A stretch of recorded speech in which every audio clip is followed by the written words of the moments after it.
চাওক আমি মূলত কৃষিজীৱী মানুহ এই বগৰিয়ানী অঞ্চলৰ মানুহখিনি কৃষিৰ ওপৰতে নিৰ্ভৰশীল যোৱা যিটো বান হৈ গ'ল এই বানে এই অঞ্চলৰ সমগ্ৰ অঞ্চলৰ কৃষকসকলৰ কঠীয়াবিলাক মাৰি থৈ গ'ল তো তেতিয়াই যি সময়ত বানপানী চলি আছিল সেই সময়তে মই ভাবিছিলোঁ যে এইসকল খেতিয়কক কেনেকৈ সহায় কৰিব পৰা যাব আৰু যেতিয়া পৰৱৰ্তী কালত বানপানীৰ পিছত এই অঞ্চলত আমি ঘূৰি পকি গম পালোঁ যে বিভিন্ন অঞ্চলৰ বিভিন্ন খেতিয়কৰ কঠীয়াৰ খুব অভাৱ হৈছিল গতিকে আমি যিসকল খেতিয়কৰ মানে বানপানী নুঠা অঞ্চলৰ যিসকল খেতিয়কৰ কঠীয়াবিলাক থাকি গৈছিলে সেই কঠীয়াবিলাক আমি বিভিন্ন অঞ্চলৰ পৰা বিভিন্ন ব্যক্তিৰ পৰা কালেক্ট কৰিছিলোঁ আৰু কালেক্ট কৰি এই বানপীড়িত অঞ্চলত যিসকল খেতিয়কৰ বা কঠীয়াবিলাক মৰি গৈছিল তেখেতসকলক আমি যোগান ধৰাৰ ব্যৱস্থা কৰিছোঁ যাতে তেখেতসকলে তেওঁলোকৰ খেতিটো সুকলমে কৰিব পাৰে আৰু তেওঁলোকৰ ধৰক এই খেতিৰ মাধ্যমেৰে তেওঁলোকৰ পৰিয়ালক পোহপাল দিয়াত যাতে সহায় হয় দেখা গৈছে চাওক খেতিৰ সমস্যা সমাধান কৰিবলৈ গ'লে আমি প্ৰথম কথা হ'ল যে আমি কঠীয়াৰ যোগান ধৰিব লাগিব তেতিয়াই পথাৰখিনিত ধান ৰুব পাৰিব গতিকে আমি পোনপ্ৰথমে আমি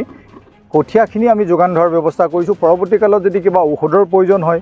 যে সাৰৰ প্ৰয়োজন হয় তেতিয়া সেইখিনি আমি ব্যৱস্থা কৰিম যাতে খেতিয়কসকলে তেওঁলোকৰ খেতিটো সুকলমে কৰিব পাৰে বৰ ধান শালি ধান বা বৰা ধান বিভিন্ন ধৰণৰ ধানৰ কঠীয়া আমি ইয়ালৈ আনিছোঁ মানে এনেকুৱা নহয় যে তেখেতসকলে আগতে হয়তো ক'ৰবাত শালি ধান কৰিছিলে ক'ৰবাত বৰ ধান কৰিছিলে আমি ঠিক তেওঁলোকৰ প্ৰয়োজন অনুসাৰে দিব পৰা নাই কিন্তু তথাপিও আমি কঠীয়া যোগান ধৰিবলৈ চেষ্টা কৰিছোঁ যিমান কঠীয়া কালেক্ট কৰিব পাৰোঁ আমি সংগ্ৰহ কৰিব পাৰোঁ সকলো কঠীয়া আমি এই অঞ্চলত বিতৰণ কৰিবলৈ আমি চেষ্টা কৰিম তেওঁক বহুত বহুত ধন্যবাদ দিছোঁ পৰাণ শইকীয়া ডাঙৰক আমাক সহায় কৰাৰ বাবে আৰু অনাগত তেনেকৈ সহায় কৰি যাব বুলি আমি আশা ৰাখিছোঁ আমাৰ বান সাহাৰ্য এনেকৈ দি যায় যদি আগৰ দৰেতো আমাৰ লাভ নহয় তথাপিও কৰিব লাগিবই আমি যদি কৃষি আমাৰ গোটেই গাঁওখন কৃষিজীৱী মানুহ তাতে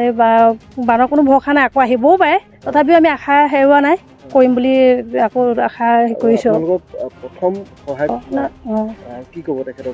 ধন্যবাদ জনাইছোঁ আমি মোৰ গোটেই গাঁওখনে ধন্যবাদ জনাইছোঁ বৰ্তমানলৈকে বেছি মানুহে পোৱা নাই আৰু সকলো মানুহে পায় যাতে সেইটো আশা ৰাখিছোঁ মই